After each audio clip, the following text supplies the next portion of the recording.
In a grand kingdom surrounded by lush forests and vast fields, there stood a magnificent palace where King Paul and his daughter, Princess Grace, lived in splendor. The palace was filled with shining gold, sparkling chandeliers, and the finest silks. But behind the luxury and riches, there was a young maid named Abby, who had never known such a life. Abby's world was one of hard work and quiet longing. Abby had worked in the palace since she was a little child. She was in charge of tending to Princess Grace, ensuring that the princess's every need was met. She brought her meals on time, helped her choose her clothes, brushed her long hair, and ensured her comfort from dawn until dusk. Abby's life was a quiet one, full of routine and dutiful service. But in the stillness of her small, worn-out room, Abby often found herself dreaming of wealth, of grand gowns, of being a princess herself. Her life, though filled with the joy of serving someone she admired so much, was far from the opulence of the royal family. Abby lived in a small run-down hut on the outskirts of the kingdom, completely alone. She had no family, no friends, just the endless work of serving the princess, a job she took great pride in, but one that reminded her daily of her own humble background.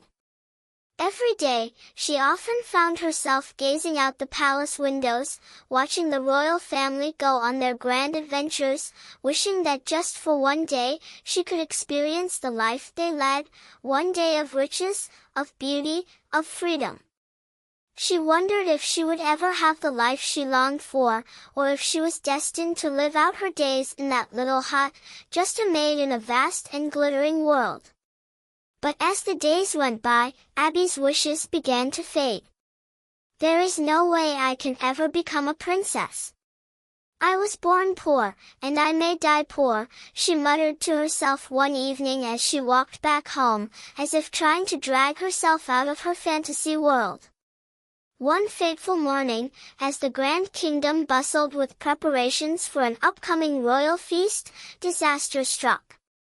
Princess Grace, who was known for her beauty and grace, had fallen gravely ill the day before the long-awaited journey.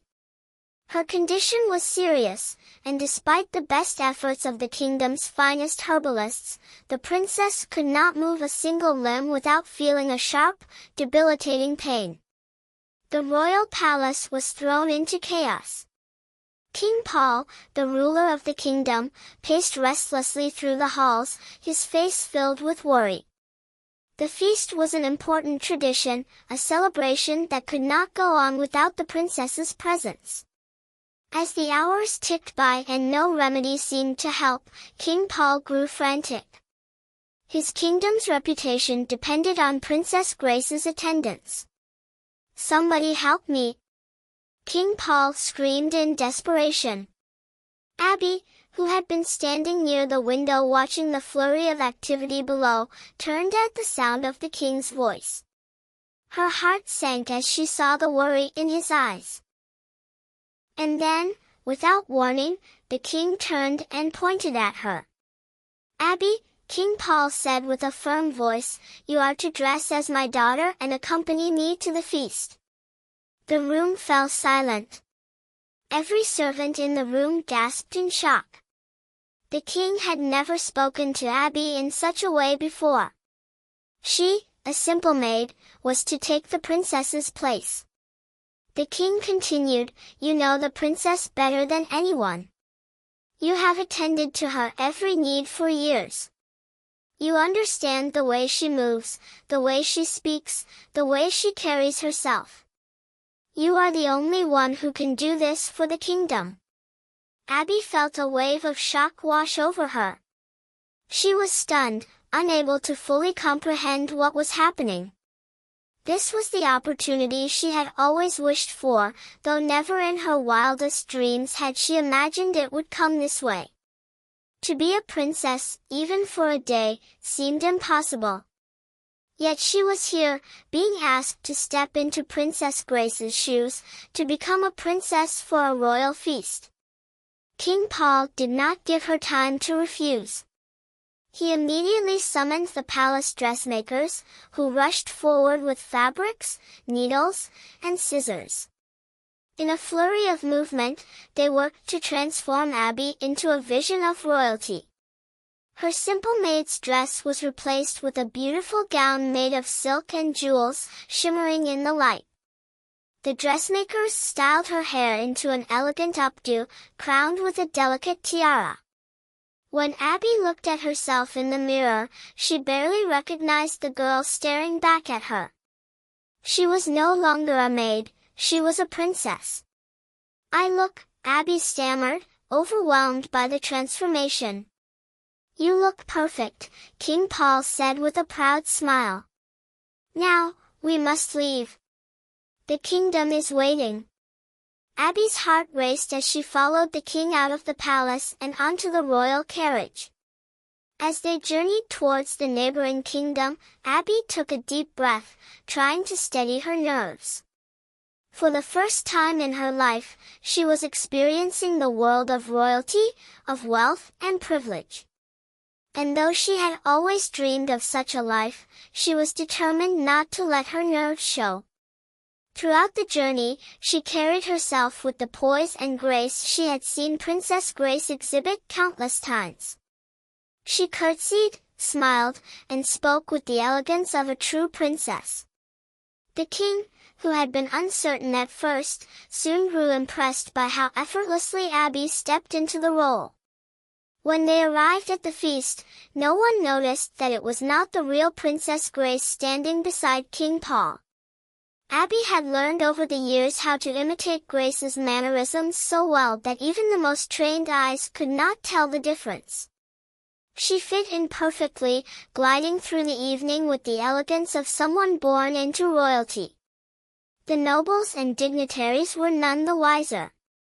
They marveled at her beauty, her grace, and her charm. The feast was grand, with tables overflowing with food, music, and laughter. Abby enjoyed every moment, feeling like a princess for the first time in her life. She ate with finesse, held her head high, and never faltered in her duties. She couldn't believe how happy she was, how free she felt.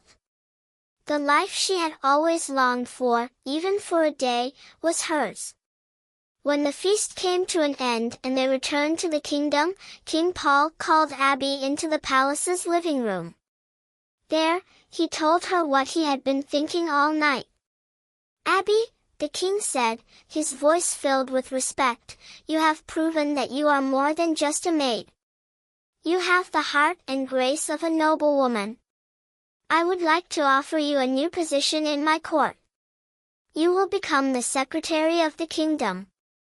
You will oversee all the kingdom's affairs, from the smallest to the grandest. You will be the princess's royal advisor." Abby stood there, stunned. She had never imagined that this simple act of stepping into the princess's role would change her life so completely. Not only had she experienced the life of royalty, but now she was being given a position of immense power and respect. With her promotion came a generous increase in her wages and a new mansion close to the palace.